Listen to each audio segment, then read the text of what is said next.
En France, 15% des adultes sont obèses. Pour tous, le corps est une douleur. Diabète, maladie cardiovasculaire, perte d'estime de soi, dépression. Il y a un moment où on ne s'accepte plus. La première chose à dire à une personne obèse, c'est que ce n'est pas de sa faute. L'obésité est aujourd'hui reconnue comme une maladie. Face à l'épidémie, des laboratoires pharmaceutiques ont fait miroiter la pilule miracle. Mais ces médicaments ont laissé des centaines de patients entre la vie et la mort. Ils m'ont pris ma santé pour gagner 4 sous. Pour de nombreux malades, la chirurgie est la solution de la dernière chance. Le bistouri pourra-t-il leur offrir le corps de leurs rêves? La médecine doit-elle faire maigrir les personnes obèses à tout prix?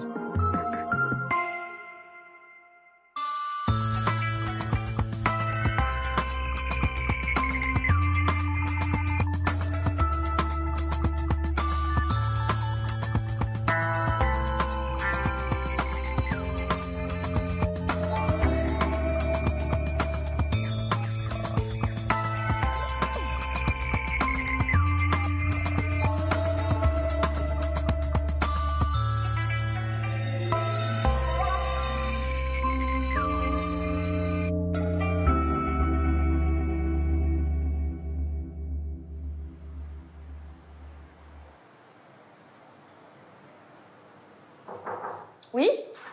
Bonjour. Bonjour. Comment allez-vous ce matin? Ça va, merci. Tout s'est bien passé, vous avez pu dormir un petit peu avec la chaleur, ça a été? Avec la chaleur, ça va. J'ai moyennement dormi, mais ça va. D'accord. Donc, c'était pour... Angélique a 37 ans. Elle souffre d'obésité. Dans quelques minutes, sa vie va basculer. Angélique va bénéficier d'une chirurgie bariatrique. Le chirurgien doit réduire son estomac pour l'aider à maigrir. Car sa santé est aujourd'hui en danger. Après l'intervention, je vais me sentir mieux. Bon, peut-être pas le jour même, mais voilà. Et après, c'est la fin d'une vie et le début d'une autre, en fait. C'est ça. Un peu comme ça que je le ressens.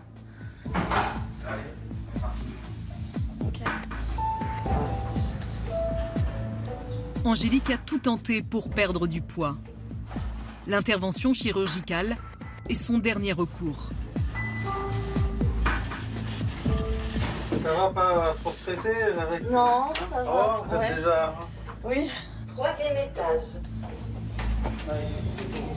Pendant plusieurs mois, nous allons suivre cette aventure avec elle.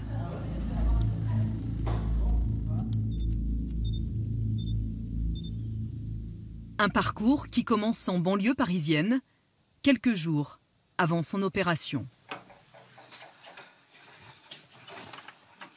Elle est poussiéreuse. Pour nous, Angélique accepte de se prêter à un exercice qu'elle redoute.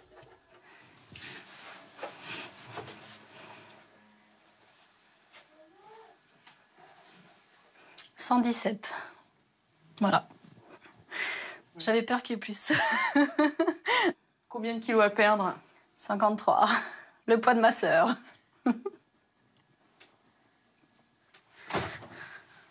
Donne la main, la main, la main. Cela fait des années qu'Angélique souffre de son excès de poids. Son fils, Kélian, qu'elle élève seule, met parfois sa mère à rude épreuve. Ding. Quand on va à l'école, qui est-ce qui gagne? C'est toi, bravo.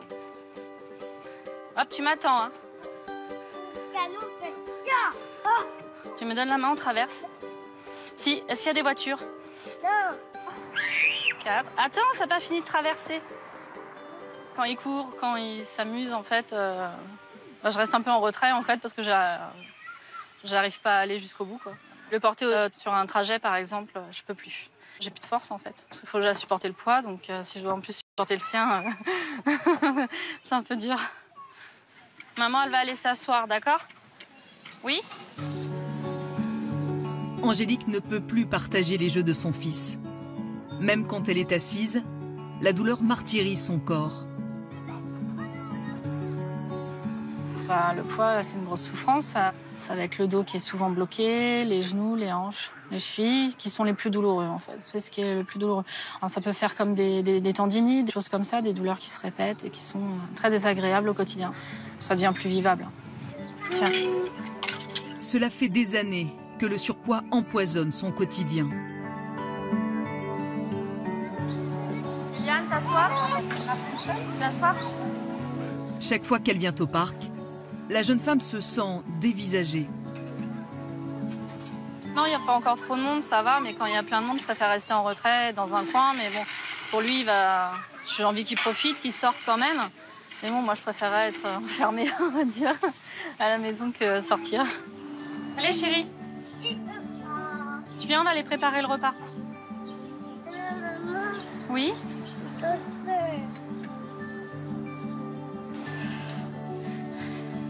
La coupe en or.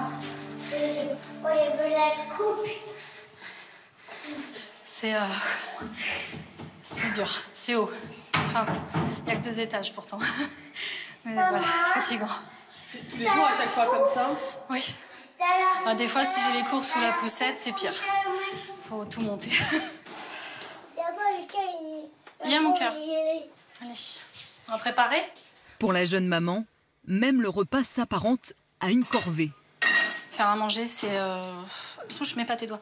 Ça sert un peu à rien, en fait. Mais bon, moins de temps je passe en cuisine et mieux c'est. Tiens. Hop, tu le tournes. Très bien, lâche. Alors Angélique fait au plus simple et au plus rapide. Et tant pis si les aliments sont caloriques. On met la purée avec, chérie? Ici. Voilà. Mets pas tout dans ta bouche, tu vas être malade. Cochon. Le problème d'Angélique, c'est qu'elle a du mal à se limiter dans les quantités de nourriture. Le paquet de purée qui est pour 4 personnes, en fait, je peux manger les 3 autres personnes, moi, par exemple. On va dire. Je peux donner une part à Kéliane et puis des fois manger les 3 autres parts. Ça m'est arrivé. Résultat, les kilos se sont installés durablement. À l'adolescence, Angélique était la cible préférée de ses copains de classe. Les trucs habituels, grosse vache, grosse patate, et la grosse. C'était ce genre d'insulte-là qu'on disait quand je passais avec ma sœur, par exemple, ou voilà. J'en prêtais pas vraiment attention à ce temps-là, enfin à ce moment-là.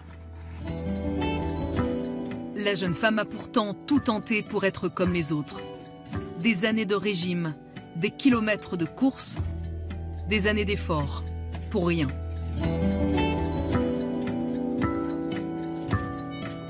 J'adore cette photo. J'étais heureuse, là. Car une fois que les kilos se sont installés, difficile de s'en débarrasser. La faute à ce qu'on appelle le tissu adipeux. C'est cette masse grasse, située sur les hanches, les cuisses, le ventre et les fesses. Les cellules du tissu adipeux augmentent de volume au fur et à mesure qu'elles stockent des lipides. Quand elles ont atteint leur taille maximale, elles recrutent des cellules vides qui vont à leur tour se charger en graisse. Un cercle vicieux qui provoque de graves complications chez les personnes obèses. Il y a évidemment des troubles cardiovasculaires qui sont augmentés par l'obésité, l'hypertension artérielle, le diabète qui est favorisé, des troubles du sommeil avec les apnées du sommeil. C'est peut-être moins connu, mais certains cancers, par exemple, l'obésité augmente le risque de certains cancers. Comme le cancer du sein, ça on le savait également depuis quelques années, le cancer du côlon, mais aussi d'autres cancers, comme le cancer du foie, par exemple. Dans certains pays, comme les États-Unis, la lutte contre l'obésité est devenue un des premiers enjeux de santé publique. Ici, un adulte sur 3 est obèse. Mais la plupart des pays sont touchés. On compte aujourd'hui 600 millions de personnes obèses sur la planète. En plus des États-Unis, le Mexique, le Royaume-Uni, la Chine sont aujourd'hui concernés. Même la France a franchi un seuil qu'elle n'avait jamais atteint. On compte 7 millions de personnes obèses. La faute à nos modes de vie. En moins d'un siècle, voiture et travail sédentaire se sont imposés dans notre quotidien.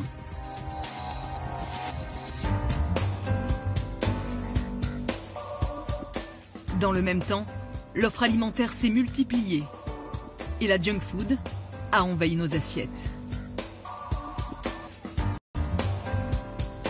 Pour perdre du poids, la plupart des personnes obèses se sont jetées à corps perdu dans des régimes draconiens.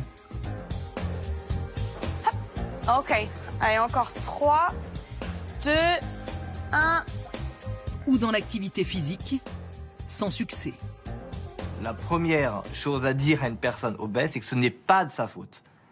Évidemment qu'on peut agir pour limiter la prise de poids, mais c'est pas parce qu'on manque de volonté. Toutes les personnes obèses ont la volonté de maigrir.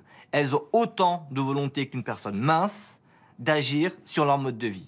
Par contre, elles ont plus de difficultés que la personne mince pour agir sur le mode de vie. Car on sait aujourd'hui que d'autres causes, comme le stress, la pollution et la dépression favorisent l'obésité. Mais surtout, il y a nos gènes. Certains d'entre nous ont une prédisposition génétique à l'obésité, une injustice biologique. On est absolument inégaux face à l'obésité. Il y a des gens qui n'arriveront jamais à devenir obèses parce qu'ils ne sont pas construits pour. Ils ne pourront pas. Et puis, il y a des gens, leur génétique est permissive, ils vont pouvoir devenir obèses si les circonstances s'y prêtent. Autrement dit, c'est quand les gènes et l'environnement se télescopent que l'obésité s'exprime. Mais cette maladie est encore plus complexe qu'il n'y paraît.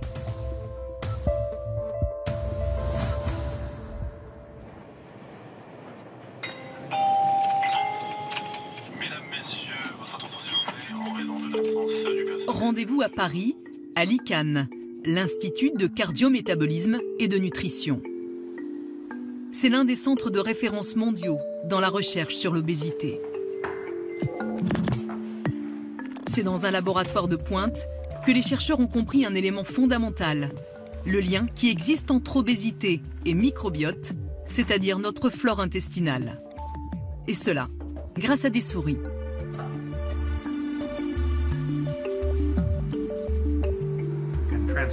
On peut transférer le microbiote de la souris obèse. Et puis on va attendre quelques semaines pour voir si elle prend du poids. L'expérience est simple. Cette souris non obèse pèse un peu plus de 26 grammes. Après lui avoir transféré la flore de la souris obèse, les chercheurs la nourrissent normalement. 2 semaines plus tard, le résultat est édifiant. La souris pèse 48 grammes, soit presque le double de son poids initial. C'est un peu troublant. En transférant finalement du microbiote d'une souris obèse à une souris obèse, la souris développe une obésité. Donc l'obésité serait-elle transmissible par la flore intestinale? À l'avenir, il sera peut-être possible de soigner les personnes obèses en modifiant leur flore intestinale. Les études sur la flore intestinale, vous imaginez bien, ont ouvert un champ extraordinaire et aussi des espoirs pour la prise en charge de l'obésité.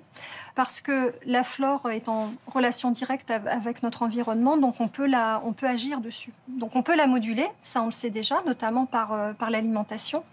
On peut en principe nourrir les bactéries par des fibres, c'est ce qu'on appelle les prébiotiques. Et puis, on pourra peut-être dans le futur avoir certains médicaments qui peuvent influencer, effectivement, modifier la flore intestinale. Flore intestinale, alimentation, stress, sédentarité, génétique. Les causes de l'obésité sont multiples et on est loin de les connaître toutes. Et c'est bien là l'enjeu. Comment soigner une maladie si complexe? En choisissant une seule cible, certains ont pourtant cru faire des miracles.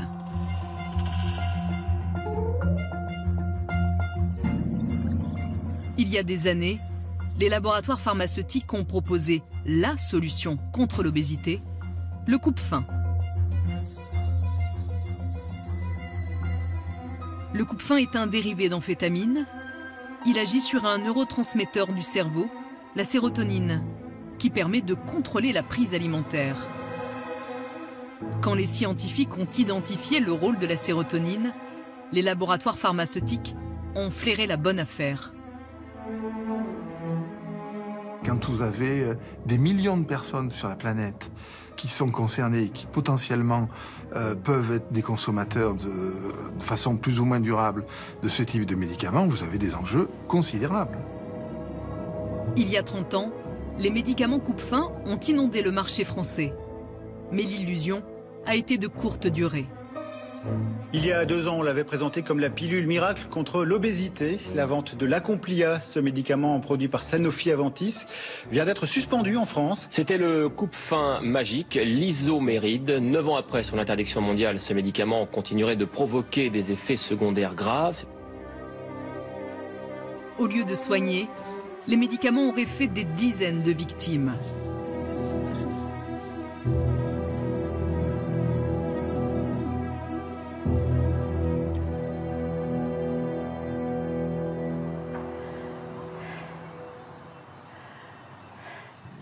Cette femme, que nous appellerons Simone, est une survivante. Aujourd'hui, elle ne peut faire que quelques pas par jour. Ah, c'est bon. Je peux repartir.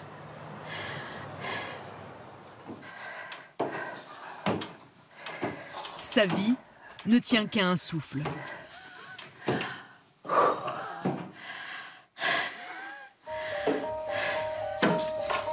Simone a 69 ans. Sa vie a basculé en 1993, après la prise d'un coupe-faim. Elle témoigne à visage caché. Un accord financier conclu avec le laboratoire pharmaceutique ne l'autorise plus à parler publiquement de son histoire. Pourtant, c'est à cause de l'une de ces pilules que Simone a été victime d'une maladie gravissime, l'hypertension artérielle pulmonaire. Moi, je suis une femme, énergique, je bouge, je bougeais, et maintenant, je peux plus. Alors, je me sens, il y a des jours, je me sens inutile, je me sens comme un poids mort. Ça commence à peser maintenant. Il y a 20 ans, Simone a dû perdre 10 kilos avant une intervention chirurgicale. Son médecin généraliste lui prescrit alors une pilule à la mode. Mais quelques semaines après l'arrêt du traitement, la santé de Simone se dégrade brusquement. Je mangeais plus et j'arrivais plus à respirer. J'étais très essoufflée. Je pouvais pas. De chez moi jusqu'à mon travail, il me fallait, il y a 200 mètres. Il me fallait plus d'une demi-heure pour y aller. Et autant pour le retour. Le verdict tombe comme un coup près. Les vaisseaux de ses poumons sont obstrués. Le cœur de Simone peut s'arrêter de battre à tout moment. Elle ne doit son salut qu'à une double greffe cœur-poumon. Mais depuis, rien ne va plus. Diabète, problème de thyroïde. Simone doit suivre un traitement à vie à cause d'une simple pilule pour maigrir.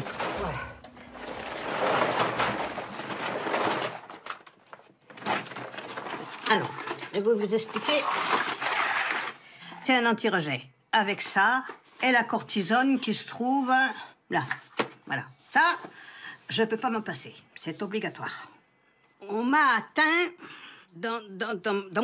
ils m'ont pris ma santé. Voilà. Ils m'ont pris ma santé pour gagner 4 sous. Ça me met hors de moi. Simone n'est pas un cas isolé. Des centaines de vies ont été brisées. Tout ça pour un amaigrissement modeste, de l'ordre de 5 à 10% seulement de l'excès de poids.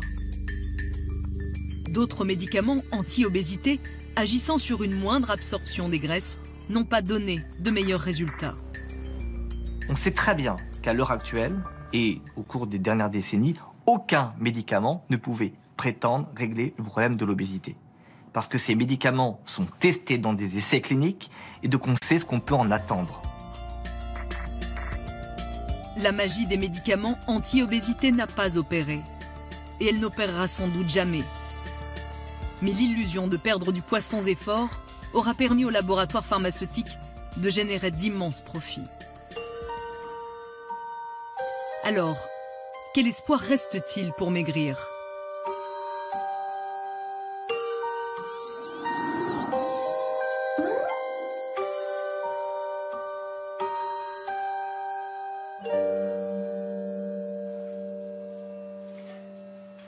L'ultime recours passe par le bloc opératoire. En 2014, 47 000 personnes en France ont bénéficié d'une chirurgie de l'obésité. Il existe aujourd'hui 3 techniques. La plus ancienne est l'anneau gastrique. Elle consiste à placer un anneau autour de la partie supérieure de l'estomac qui agit ensuite comme un sablier. Au bout de quelques bouchées, l'estomac est plein et envoie ensuite un signal de satiété au cerveau. C'est une technique réversible. Le court-circuit gastrique, également appelé bypass, réduit le volume de l'estomac et modifie le circuit alimentaire. Les aliments ne passent plus par l'estomac, ils vont directement dans l'intestin grêle, ce qui permet de réduire l'ingestion des aliments. La dernière technique, la sleeve gastrectomie, est l'une des plus courantes aujourd'hui. Son principe est simple, l'estomac est réduit à un tube, ce qui limite la quantité de nourriture ingérée. Voilà, un peu là. Ouais, parfait. Ouais, c'est pas mal. Et c'est cette technique qui va être réalisée sur Angélique. Merci. Pour la jeune femme, après plus de 20 ans de calvaire, c'est enfin le grand jour. Ça va, vous êtes bien installé, vous? Très bien, merci, c'est gentil. Faites de beaux rêves. Inspirez. À cause de son poids, Angélique est endormie avec beaucoup de précautions. L'anesthésiste la surveillera aussi particulièrement pendant l'intervention. Le principal problème là actuellement qui peut arriver, c'est un problème de ventilation, de mise sous assistance respiratoire et ensuite de respiration pendant l'intervention. Autrement dit, Angélique risque de faire un arrêt respiratoire. L'intervention se fait sous cœlioscopie, une technique moins agressive pour les patients obèses. Le chirurgien réalise d'abord une petite incision dans le nombril. On peut insuffler, s'il vous plaît? Puis, le ventre d'Angélique est gonflé avec du gaz pour introduire les instruments chirurgicaux. Donc, on s'introduit. Voilà. Mais aussi une caméra. C'est elle qui va guider le geste du chirurgien. Là, on est en train de libérer l'estomac. On voit la graisse, on voit quasiment que du jaune, parce que chez un patient mince, on n'a pas autant de graisse, hein, bien sûr. Voilà. À cause de cet amas de graisse, le chirurgien doit être plus vigilant, car cette graisse peut cacher la rate. C'est effectivement la peur du chirurgien, c'est que dès qu'on touche à la rate, il y a des saignements qui peuvent arriver et qui sont très difficiles à gérer. Recule, s'il te plaît. Qu'est-ce qui se passe? Tout en prenant d'extrêmes précautions, le docteur Pourchet peut alors commencer à couper l'estomac d'Angélique. Mais attention, encore faut-il couper la bonne partie, c'est-à-dire celle qui stocke le plus d'aliments. C'est véritablement une grande poche sur la partie haute de l'estomac. C'est elle qu'il faut absolument enlever. Si on l'enlève pas comme il faut, l'opération est ratée. L'efficacité sera moins bonne et le patient risque de redilater son estomac par la suite. Autrement dit, Angélique pourrait maigrir moins que prévu. Voilà, donc là la libération est bonne. C'est seulement une fois cette étape effectuée que le chirurgien peut réduire l'estomac. Je vais prendre la graffeuse, s'il te plaît. Latéralise un petit peu.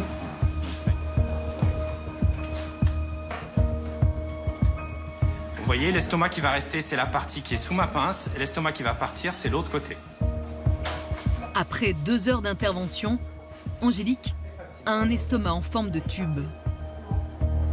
Voilà, donc l'opération est terminée, on a coupé l'estomac complètement. Vas-y, recule un petit peu, je vais exposer. Hop.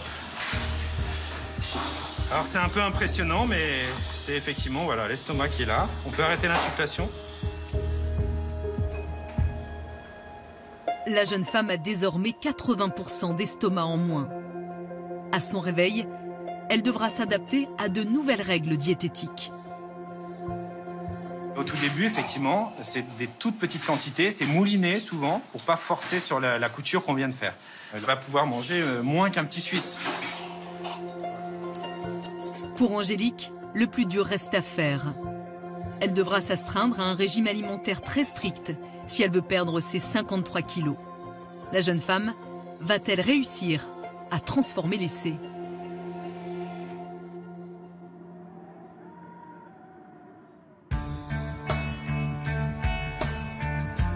Mais il ne suffit pas d'être obèse pour être opéré. Il faut d'abord respecter un parcours du combattant, rencontrer un psychiatre, un chirurgien, une nutritionniste, et puis avoir un IMC suffisamment élevé. Mais l'IMC, c'est quoi au juste? C'est l'indice de la masse corporelle. On le calcule en divisant le poids par la taille au carré. Si on pèse 75 kg pour 1,70 m, on a un IMC égal à 25. Selon l'OMS, on est en surpoids. Si on prend 10 kg de plus, l'IMC grimpe à 30. Et là, danger, on est obèse. Et pourtant, l'est-on vraiment ? Moi, je vois des patients qui ont un excès de poids important quand on le mesure à l'IMC, mais que je ne qualifie pas d'obèse.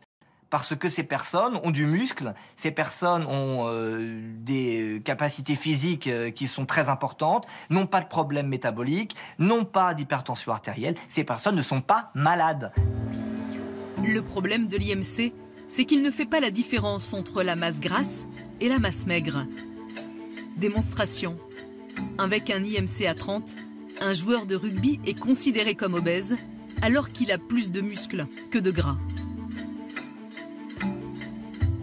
Ces chiffres enferment un peu et on voudrait, j'allais dire, une seule tête, qu'aucune tête ne dépasse. Et ça, c'est un petit peu embêtant. Donc la médecine doit faire attention à ne pas vouloir uniformiser les gens sous un même poids, sous prétexte qu'il y a un poids soi-disant idéal. Il n'existe pas.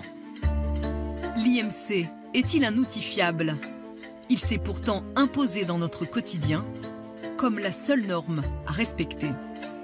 Qui dit norme, si vous voulez, dit discrimination, en fait. On entend bien ces discours.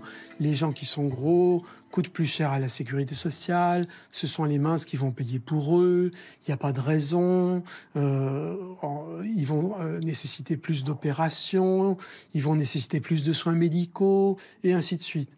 Donc on voit bien cette stigmatisation qui est aujourd'hui extrêmement puissante dans notre société. L'IMC reste pourtant l'un des critères pour autoriser un patient à bénéficier d'un acte chirurgical. Mais comment expliquer le boom de la chirurgie bariatrique? En 8 ans seulement, le nombre d'interventions a été multiplié par 3. Est-ce vraiment la bonne solution pour tous? Si demain, la solution, c'est d'opérer tous les gros, c'est catastrophique.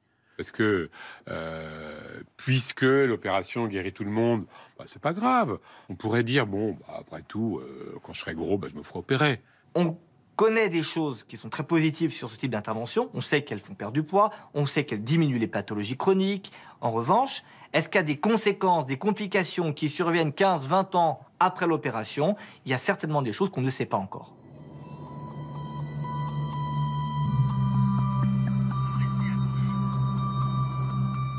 La banlieue de Lille, dans le Nord, c'est le département le plus touché par l'obésité. C'est ici que vit Marie-Lise Loeb. En 2001, elle pesait 167 kilos. Depuis, elle en a perdu 50 grâce à un court-circuit gastrique. Et ça a radicalement changé sa vie et sa garde-robe. À 100%. Les jupes, je n'avais que des robes, les pantalons. Là, je satre pas encore, mais ça va venir. Il y a des gens qui m'ont dit bonjour quand j'ai maigri. Il y a des gens que j'envoyais promener parce que, tiens, bonjour, ça va? Je dis, hey, ça fait 2 ans qu'on prend le métro ensemble. D'un seul coup, bonjour. C'est agaçant. Même si Marie-Lise a gardé quelques formes, elle s'assume complètement aujourd'hui. Très apprécié des collègues à la rentrée de vacances. Voilà, donc la robe préférée de monsieur.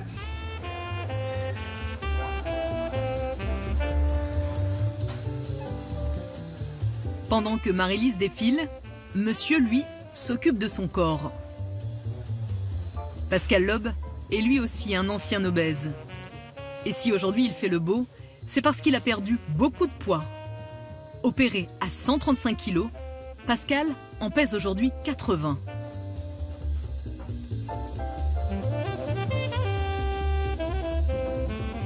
À peu près toutes les semaines, je devais racheter des pantalons, des chemises. Pour comparer, avant l'opération, je mettais du 58 en pantalon. Aujourd'hui, je mets du 40. La métamorphose de Pascal est impressionnante.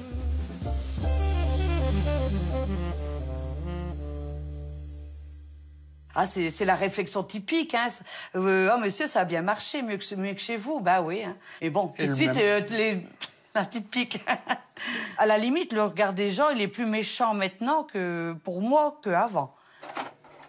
Marie-Lise a pourtant perdu 50 kilos, presque autant que son mari. Mais cela se voit moins, car son poids de départ était beaucoup plus élevé. La transformation physique de Pascal n'est pas passée inaperçue. En maigrissant, il a retrouvé une vie de jeune homme. Et il a fallu, c'était très dur à canaliser. Je suis bien contente au début, fière, très fière, et puis il est beau. Mais beaucoup de monde lui ont dit, donc il a fallu remettre un peu de barrière à ça. Ah oui, c'est vrai. Oui, Bon app. Depuis l'intervention, la santé de Marie-Lise et de Pascal s'est considérablement améliorée. Plus de diabète, ni d'excès de cholestérol ou d'apnée du sommeil. Ce qui est un peu plus compliqué en revanche, ce sont les repas. Ouais, moi ça va trop cuit, c'est sec, après ça passe pas.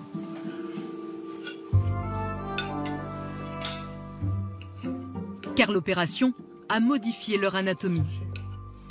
Avec un estomac plus petit, leur organisme ne supporte plus la bouchée de trop. Non, je vais pas finir. Moi, il y a toujours le petit quart de viande qui reste.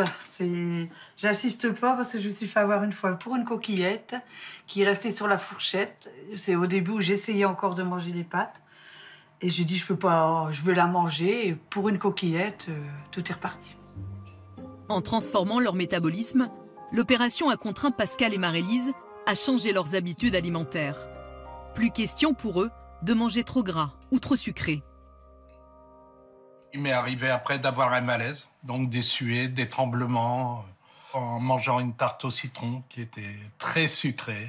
J'ai eu exactement les mêmes malaises. Une bouchée. Oui, en commençant à le manger, là, j'ai tout de suite eu le malaise. Alors. Rien de facile quand on se retrouve seul face à son assiette. Mais il n'y a pas que le menu qui change dans la vie des malades opérés. Il faut aussi transformer l'environnement. Aujourd'hui, l'hôpital de Lille s'intéresse de près à ce qui se passe dans les cuisines de ses anciens patients.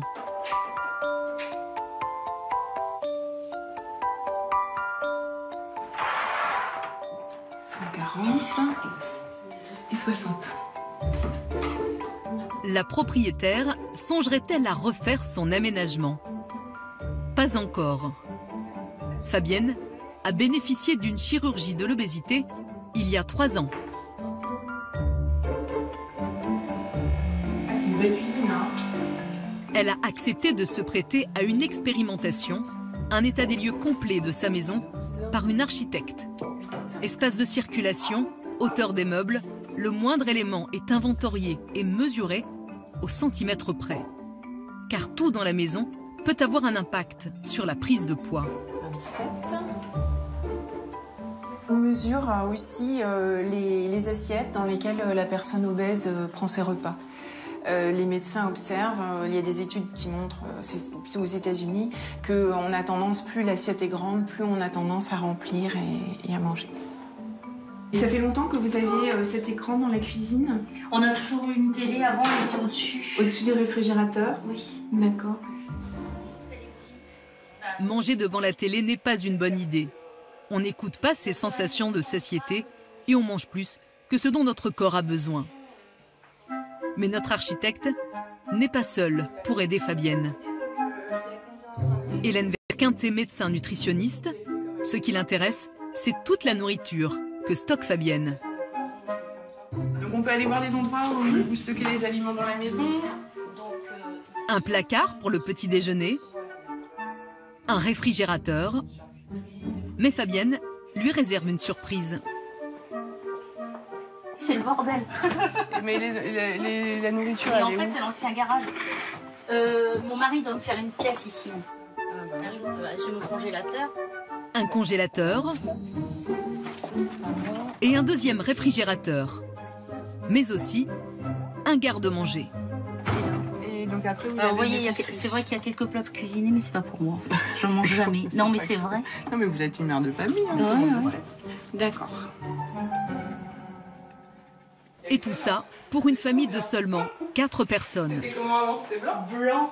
C'est bien. On a tendance à reproduire chez nous la surabondance alimentaire qui nous entoure finalement. Et donc on a tendance à acheter plus. Il y a les offres promotionnelles peut-être aussi qui peuvent avoir un impact, c'est-à-dire le fait d'avoir 3 boîtes de céréales pour le prix d'une, c'est surtout dans un moment économiquement difficile, on est sensible à ça. Malheureusement, plus on stocke, plus on consomme. Mais pour Fabienne, difficile de ne pas faire de réserve. Mes grands-parents, par exemple, ils ont connu la guerre et ils avaient des quantités industrielles de nourriture parce qu'il fallait stocker. Et quelque part, on reproduit. Et ça, c'est dans l'éducation. Hein, ça, c'est clair et net. Hein. Et encore, je trouve que... je pense pas avoir une grande quantité de nourriture. Enfin, pour moi, c'est pas énorme. Je ne sais pas si c'est énorme, j'en sais rien. Mais pour moi, c'est pas énorme. Cette consultation sur mesure est expérimentale. Mais elle répond bien aux difficultés que rencontrent les patients. Finalement, en consultation, derrière la blouse blanche, on peut prescrire des conseils diététiques, des conseils d'activité physique, mais c'est très joli à l'hôpital. Le patient, il est toujours très motivé, mais si ça ne correspond pas à sa vraie vie, ça va être difficile pour lui à l'appliquer. Donc ici, vous avez la salle à manger. L'initiative du CHRU de Lille devrait permettre de mieux suivre les patients opérés. Mais actuellement, l'essentiel des consultations se fait à l'hôpital. Donc vous allez vous mettre la plus droite possible. Merci. Alors moi j'ai 1m61. Hélène Verquinte a remis sa blouse blanche pour recevoir Marie-Lise pour un bilan 14 ans après son opération. Elle a peur d'avoir regrossi. Donc je laisse monter sur la balance, s'il vous plaît, merci beaucoup. Mettez bien les pieds. Hop, ne bougez plus. Alors, vous êtes à 126,7, d'accord? Donc, c'est un peu le poids que vous aviez en tête avant de venir en consultation? Non, 128. Ah, voyez, c'est une bonne nouvelle, alors. Non, mais j'espérais quand même encore moins ici. Ça marche, vous pouvez descendre, merci. Marie-Lise est déçue. Elle a repris 10 kilos sur les 50 perdus depuis l'opération. Comment vous l'expliquez, vous, cette reprise de poids depuis ces dernières années? Franchement, mais pas... Je trouve que je mange quand même encore moins qu'avant. Donc c'est vrai que des petits grignotages, mais enfin moi je trouve pas très important, mais je les fais quand même. Ouais. Les boissons que vous buvez dans la journée, ça peut être quoi? Café, tisane ou thé ou infusion. Ouais. Au travail, souvent on fait ça. Et bon, de temps en temps, comme je dis, le week-end apéritif, j'avoue. Ouais, combien? Ça peut être une ou deux bières, j'avoue. D'accord, ça marche. Idéalement, un patient devrait nous contacter dès qu'il sent que c'est un peu compliqué, dès qu'il est en train de reprendre un petit peu de poids. Mais pour des raisons, peut-être comme Madame Loeb l'a expliqué, ou alors des fois c'est de la honte. Hein, c'est oh là là, ils m'ont opéré, ils vont me gronder si j'y retourne parce que j'ai regrossi. Et donc là, il y a un échec de notre prise en charge. Il aurait fallu réagir plus tôt.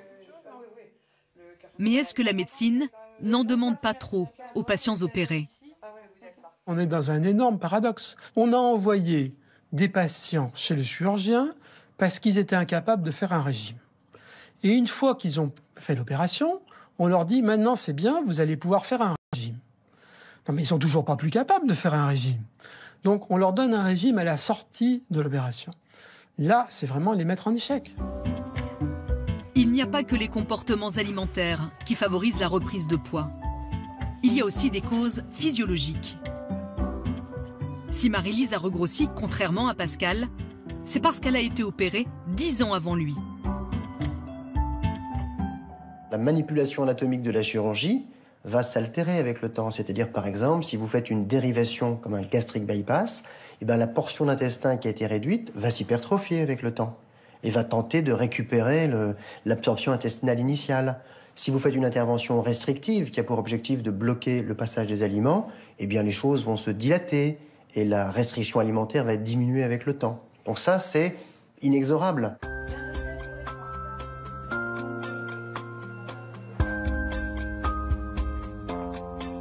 Des médecins impuissants face à la reprise de poids, la chirurgie bariatrique n'est pas la solution miracle, même si elle permet d'augmenter l'espérance de vie. Si le combat contre l'obésité est si difficile, c'est peut-être à cause des médecins eux-mêmes. Le regard des soignants sur l'obésité est-il toujours le bon ?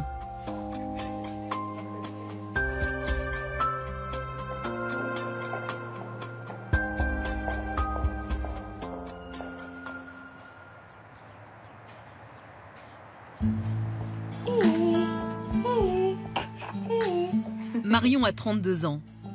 Cette jeune mère de famille se souvient encore de son passage chez un médecin généraliste il y a quelques années. Oui, tu souris, t'as bien dormi? Ce jour-là, elle le consultait pour une simple gastro-entérite. Il m'ausculte, donc il a bien vu comment j'étais faite. Et il se rassoit à son bureau et au lieu de me dire simplement « vous avez telle ou telle chose », il me dit « est-ce que vous avez pensé à la chirurgie bariatrique ?» Je me suis dit il est purement en train de me traiter de grosse, en fait. Je suis venue pour une gastro et je repars avec une obésité. Voilà, c'était ma maladie, quoi. Pour lui, c'était le problème était ça. Choquée, Marion ne remettra plus les pieds dans le cabinet de ce médecin. La jeune femme n'est pas au bout de ses peines. Lors de son accouchement, c'est la gynécologue qui cette fois lui reproche ses kilos en trop. Les seules actrices du corps médical que j'ai trouvées vraiment pleines de tact et adorables, c'était les sages-femmes. Mais alors tout ce qui était au-dessus, donc médecins, gynéco et tout ça, ils épargnent pas. C'est comme si on les gênait en fait dans leur diagnostic, comme si on les... ça faussait tout et que la seule explication en fait au mal que l'on ressentait ou quoi que ce soit, c'était le surpoids pour éviter d'avoir à chercher autre chose en fait. Pour moi, c'est plus tolérable. C'est honteux même. Des mots blessants et qui pèsent gravement sur l'état de santé des personnes obèses.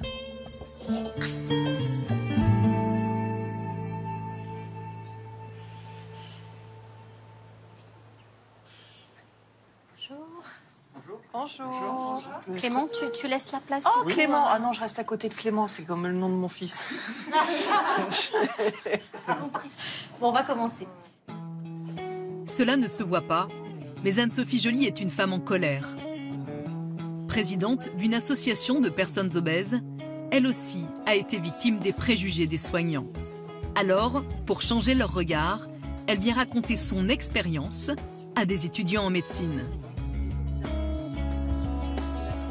Les patients ont tellement peur, au bout d'un moment, de voir arriver un médecin qui va leur dire « Bah alors, on va peut-être arrêter de manger, on va peut-être faire quelque chose, on va se mettre au régime et on va se mettre à courir. » Mais quand vous avez 150 kilos, 160 kilos, je défie quiconque de stature normale de prendre une machine à laver de 45 kilos et de faire le tour de stade. Moi, je veux être là. Donc finalement, c'est ramener de la souffrance sur de la souffrance. Et c'est sans compter les insultes entendues dans les cabinets médicaux. Bah, la grosse vache, si elle arrêtait de bouffer, elle n'en serait pas là. Puis de toute façon, c'est de sa faute. Et puis, la graisse a envahi son cerveau, puisque de toute façon, il n'y a qu'à la regarder. Ils sont incapables de comprendre, ils sont incapables de réfléchir. Infantilisation, préjugés. Mais de quoi les médecins ont-ils peur? Nous, ça nous met un peu dans une situation où on n'est pas très à l'aise en tant qu'étudiant aussi. C'est vous qui êtes mal à l'aise par rapport à son oui, corps. et c'est la question, c'est est-ce que vous ressentez déjà ce mal-être? Si nous, on sent votre mal-être, d'entrée de jeu, on va se braquer. On va se dire, oula, finalement, je dégoûte, quoi. Enfin, mais le mal-être, parce qu'on ne sait pas. Oui. Parce que ça nous dégoûte. Mais Clément, tout va bien. Non, mais... Dégoût ou mal-être, l'attitude des soignants a des conséquences sur le suivi médical des personnes obèses. Ça peut être la blessure supplémentaire qui fait qu'on va sortir du système de soins. Et là, ça, c'est juste pas possible. Et pour revenir après au système de soins, ça va être soit le pharmacien, soit le médecin généraliste, où on va aller en consultation pour son enfant, mais pas pour soi. Parce que de toute façon, on n'a pas envie de se reprendre des insultes ou des moqueries supplémentaires. Le problème, c'est qu'en sortant du système de soins, ces malades aggravent leur état de santé. Les pathologies vont évoluer, par exemple un diabète fait évoluer, une insuffisance respiratoire, des apnées du sommeil vont évoluer sans prise en charge et aboutir à des conséquences médicales importantes. Par exemple, des cancers diagnostiqués tardivement. Pour changer le regard sur les personnes obèses, certaines ont fait de leur kilo une force. Salut à tous. Coucou tout le monde. Salut à toutes. Coucou à tous. Coucou tout le monde. Alors aujourd'hui, je vous reviens, comme indiqué dans le titre, pour un tutoriel. Vous l'avez peut-être reconnu, c'est Marion, notre jeune maman. Son arme à elle, c'est Internet. Tous les jours, elle donne ses conseils beauté à des milliers d'abonnés. Et donc, on va utiliser celui-là pour faire une sorte de banane. J'ai plutôt des personnes qui me disent que je suis très bien comme je suis ou qu'elles me disent ça fait plaisir, j'ai énormément ça. Ça fait plaisir de voir une youtubeuse qui n'est pas formatée, qui fait du 36 et tout ça. Deuxième jour de mon challenge et j'ai décidé de vous emmener en balade avec moi. C'est vraiment libérateur, ça me permet d'exister comme je suis et d'être fière en fait de la personne que je suis, même si je suis pas parfaite, évidemment quoi. Malgré ses kilos, Marion a décidé de ne pas se faire opérer, contrairement à certaines de ses amies. Ça pourrait faire rêver, mais en fait, je sais pas, moi ça m'a fait peur. Parce que déjà, je trouve que ces filles ont changé. Elles sont plus les mêmes qu'elles étaient avant. Alors je dis pas, elles étaient pas la grosse sympa qui est devenue la maigre aigrie, c'est pas ça du tout.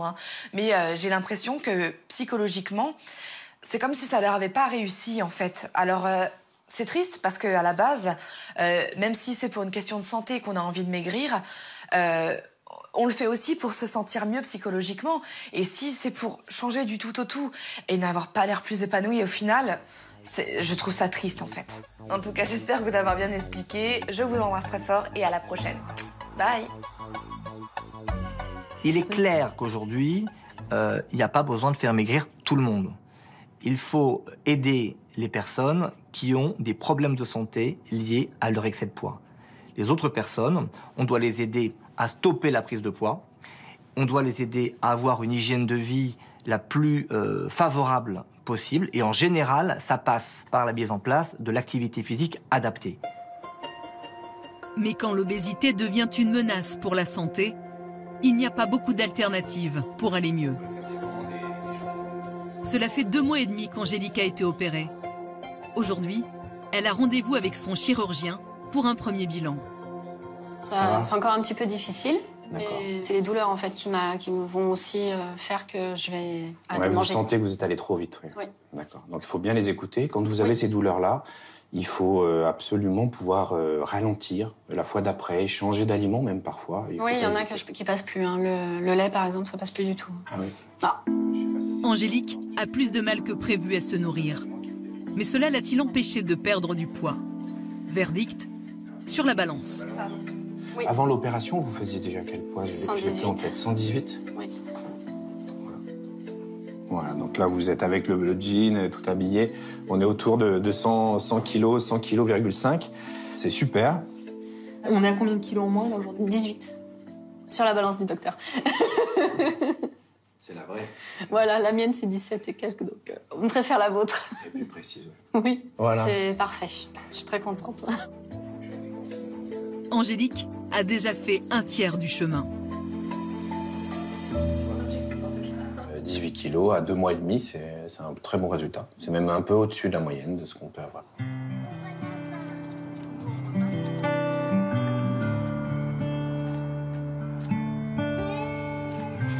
Fabrique la maison? On l'a fait. Tu m'aides? Tiens, encore une branche. Encore une branche. En quelques semaines seulement, la vie d'Angélique a beaucoup changé. La jeune femme peut aujourd'hui profiter pleinement des jeux avec son fils Kélian. J'ai un peu, quasiment plus de douleur quand je marche, déjà. Je suis un peu moins essoufflée, donc un peu plus d'endurance. Voilà, j'ai gagné tout ça. Allez. L'intervention l'a rassurée, comme allégée. Pose-le bien. C'est des kilos de souffrance en fait qui s'en vont. Donc ils s'en vont aussi bien au niveau de la graisse corporelle que de la souffrance qu'il peut y avoir en moi, quoi. Angélique peut aussi envisager son avenir avec Kélian plus sereinement. C'est vrai que je me dis s'il n'entend pas ta maman elle est grosse ou ta maman est pas jolie ou des choses comme ça, ou même lui pourrait le penser aussi. Voilà, c'est sûr que pour moi ça compte aussi. Tiens chérie, encore une branche. Ce que je souhaiterais, bientôt, ça serait de m'accepter. Vraiment d'arrêter de me sous-estimer et d'être heureuse. C'est tout. La magie semble avoir opéré sur Angélique. Mais d'ici quelques années, la jeune femme risque de reprendre du poids, comme la plupart des patients opérés. D'ici à 2020, près de 500 000 patients devraient bénéficier d'une intervention chirurgicale en France. Le défi sera alors d'organiser leur suivi, de les accompagner pas à pas pour que leur combat contre les kilos ne soit pas vain.